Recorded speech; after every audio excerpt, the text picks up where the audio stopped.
ഇബ്രാഹിംകുട്ടി, അപ്പം ഞാൻ ചോദിക്കട്ടെ, ഈ അടുത്ത തെരഞ്ഞെടുപ്പിൽ കാണുമോ? പറയാറായിട്ടില്ലല്ലേ? ഓക്കെ, അതുപോലെ നമ്മളിപ്പം ശരിക്കും നമ്മുടെ നാട്ടിൽ ഒരുപാട് വിവാദങ്ങൾ ഉണ്ടാകുന്ന സംസ്ഥാനമാണ്.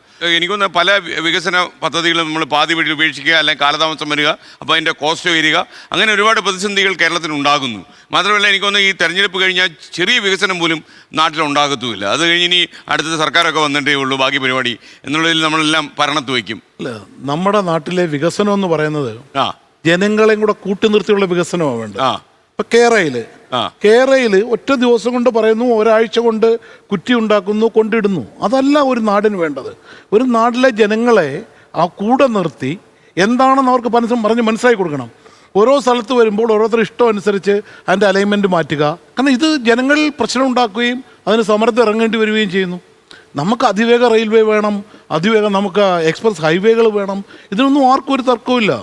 പക്ഷേ വേണ്ട എന്താണ്, ഇത് നമ്മൾ ജനങ്ങളിൽ എത്തിക്കണം, ജനങ്ങളോട് ചോദിക്കണം, ഇതാണ് ഇവിടെ വരാൻ പോകുന്ന പദ്ധതി, എന്താണ്, ഇതാണ് നമ്മുടെ നാടിൻ്റെ പ്രയോജനം. ഇത് എവിടെയെങ്കിലും ചർച്ച ചെയ്തിട്ടുണ്ടോ?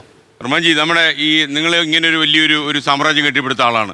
അപ്പോൾ കേരളത്തിനെ കുറിച്ച് ആൾക്കാർ വെറുതെ പ്രചരിപ്പിക്കുന്ന ഒരു കാര്യമുണ്ട്. കേരളത്തിൽ വ്യവസായങ്ങൾ കൊണ്ടുവരാൻ പറ്റില്ല, അല്ലെങ്കിൽ നിർമ്മാണ പ്രവർത്തനങ്ങൾ നടത്താൻ പറ്റില്ല, ആൾക്കാർ അടിച്ചു മുടക്കും, ഇങ്ങനെയൊക്കെ പറയുന്നത്. അങ്ങനെ എത്ര കാലമായി അങ്ങനെ വർമ്മ ഹോംസ് വന്നിട്ട്? വർമ്മ ഹോംസ് ഇപ്പോൾ തുടങ്ങിയിട്ട് കുറച്ച് കാലമായിട്ടുള്ളൂ. ഞാൻ ഈ ഒരു സംരംഭം തുടങ്ങിയിട്ട്. പക്ഷെ പൊതുവേ കേൾക്കുന്ന ഒരു സംഭവമാണ് ഇത് കേരളത്തിലൊന്നും ചെയ്യാൻ പറ്റില്ല എന്നുള്ളത്.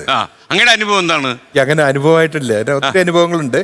അപ്പൊ പൊതുവെ മലയാളികൾക്ക് ഒരു ധാരണയുണ്ട്, എല്ലാം അറിയാന്നുള്ളൊരു ധാരണയുണ്ട്. അപ്പൊ അദ്ദേഹം പറഞ്ഞവര് നമ്മൾ പുറത്തു പോയി കാണുന്നതാണ്, അവിടെയൊക്കെ വികസനം എന്ന് വെച്ചാൽ നന്നായിട്ട് വികസിക്കുന്നുണ്ട്. കാരണം നമുക്ക് അറിയാം, പലരും പറഞ്ഞു കേൾക്കാറുണ്ട്, എന്തെങ്കിലും അസുഖം വന്നു കഴിഞ്ഞാൽ നാട്ടിലേക്ക് പോരാ, ഇവിടെ ചികിത്സിക്കാന്ന് പറയാറുണ്ട്. എന്താ അവിടെ ഒന്നും നല്ല സ്ഥലങ്ങളില്ലാഞ്ഞിട്ടാണോ? അപ്പൊ നമുക്ക് പൊതുവെ മലയാളികളുടെ ഒരു സിഗ്മയാണത്. നമ്മളെല്ലാത്തിനെയും എതിർക്കും. നമുക്ക് എന്ത് പറഞ്ഞു കാര്യം അറിയാതെ എതിർക്കും. പലപ്പോഴും സംഭവിക്കുന്ന അതാണ്. പലപ്പോഴും ഞാൻ മനസ്സിലായി, ശരിയാവാൻ തെറ്റാവും എൻ്റെ ഒപ്പീനിയനാണ്. കാരണം ഭരണപക്ഷം പറയുന്നത് എതിർക്കുക പ്രതിപക്ഷം. അതാണ് ബേസിക്കലി സംഭവിക്കുന്ന ഒരു പോളിസി. അങ്ങനെ ആയിരിക്കരുത്. അതൊരു പ്രൊആക്റ്റീവായിട്ട്, എന്താ പറയുക, ഇൻക്ലൂസീവായിട്ട്, എല്ലാം എന്നല്ല ഞാൻ പറയുന്നത്, പല സ്ഥലങ്ങളിലും സംഭവിക്കുന്നതാണ്. ഇപ്പോൾ നമ്മൾ പുറത്തേക്ക് പോവുകയാണെങ്കിൽ, ഇപ്പോൾ കേരളത്തിന് പുറത്ത് തന്നെയാണെങ്കിലും അല്ലെങ്കിൽ വിദേശ രാജ്യങ്ങളിൽ പോവുകയാണെങ്കിലും ഒത്തിരി ഡെവലപ്മെൻറ്റ്സ് നടക്കുന്നുണ്ട്. ഈ പറഞ്ഞ പ്രശ്നങ്ങൾ, ഈ പറഞ്ഞ കേരളയിൽ പോലുള്ള പ്രശ്നം, അല്ലെങ്കിൽ എന്താ നാട് വിഭജിക്കുന്നു എന്ന് പറയുന്ന പ്രശ്നങ്ങളോ, അല്ലെങ്കിൽ ഒത്തിരി കാര്യങ്ങൾ അവിടെയൊക്കെ നടക്കുന്നുണ്ട്. പക്ഷെ അവിടെയൊന്നും ഒരു കുഴപ്പം സംഭവിക്കുന്നില്ല. ലോകത്തെവിടെയായാലും ഏത് സമയത്തും 24 വാർത്തകളും ഓഗ്മെന്റഡ് റിയാലിറ്റി പാക്കേജുകളും എക്സ്പ്ലെയിനറുകളും വിശദമായി കാണാൻ ഞങ്ങളുടെ യൂട്യൂബ് ചാനൽ നിങ്ങൾക്ക് സബ്സ്ക്രൈബ് ചെയ്യാം.